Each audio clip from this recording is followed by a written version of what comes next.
Representative Ilhan Omar out of Minnesota. These people are just idiots. I really, I'm at the point where it's become really hard to have an intellectual debate with any of these people. The dumbing of the United States has arrived, because how else do we get a Trump presidency again? The last time the Alien Enemies Act was invoked, it was used to detain and deport German, Japanese, Italian immigrants during World War XI.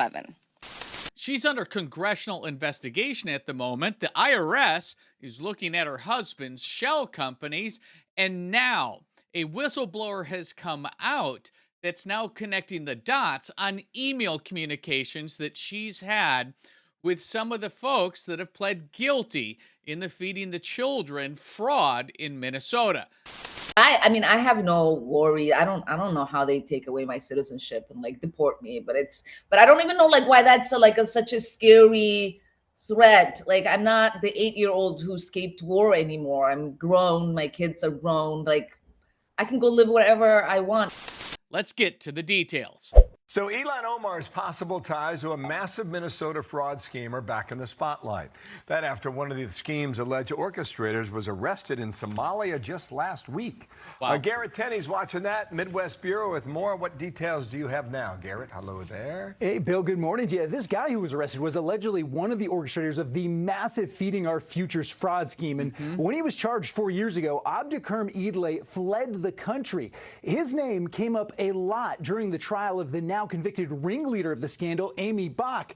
And that trial also exposed multiple communications they had with Congresswoman Ilhan Omar's staff.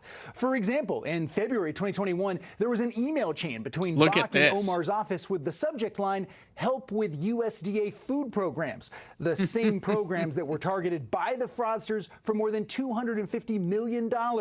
A couple weeks later, Bock sent Idle an email with the subject line, "Ilhan's office." There was also a string of text messages between Bock and Omar's staff. Just real quick, the lady on the left here, Aimee Bock, she's already in federal prison for her crimes. She's whistleblowing like crazy at the moment and has also whistleblown towards what Governor Tim Walz and AG Ellison knew. She is going to be absolutely a key piece to the puzzle. But this gentleman on the right here, Mr. Idle, his emails is just a treasure trove of activity, all pointing back to Ilhan Omar. What did all of those messages say? Well, we don't know that because they were sealed by the court.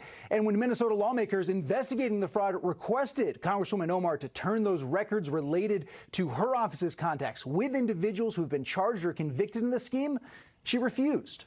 It's not like a one-off. She has relationships with many of those who've been convicted or charged in this scheme. So I think it's absolutely relevant that we get to the truth of what those communications with her office were. So again, what they're getting at is that the Minnesota Republicans subpoenaed Ilhan Omar's records. And, that should carry enough weight. And clearly her team should be responding. They're not. What should happen, though, at this point is the ratcheting up of the heat from the federal level, from the Trump Department of Justice, the FBI, and the IRS, all pointing their attention to Ilhan Omar, to Governor Tim Walz, to Ellison, and to Omar's husband.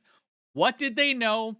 When did they know it, and were they complicit? Omar has not been charged or accused of any crime connected to the fraud, and she denies any wrongdoing, telling Fox Digital, "Any claim that I had knowledge of this scheme is flat out false. As I stated from the beginning, stealing millions of dollars under the guise of feeding hungry children to bankroll lavish lifestyles and extravagant expenses is reprehensible."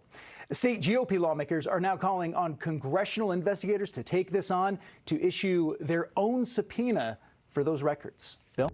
So again, the state level is going to do their maneuvering. It's the federal level where this has to happen. And incidentally, also at the federal level, Ilhan Omar had to revise her whole net worth financial disclosure statement to Congress now 3 times. It went from a net worth of millions to $30 million down to a net worth of $180,000. This again, as she's bundling the net worth of some of her husbands wineries and other investments and businesses. So she's got a lot of answering to do. My question of you is, what happens if she's found guilty? Should we deport her or should we put her in a federal pen? You let me know in the comments down below. If you've yet to subscribe to the Chris Locke Show, we'd love to have you along for the ride. We'll see you in the very next video.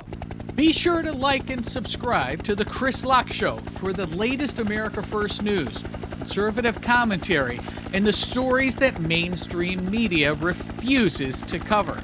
These two videos right up here, they're going to be next. Pick your favorite. I'll see you over there.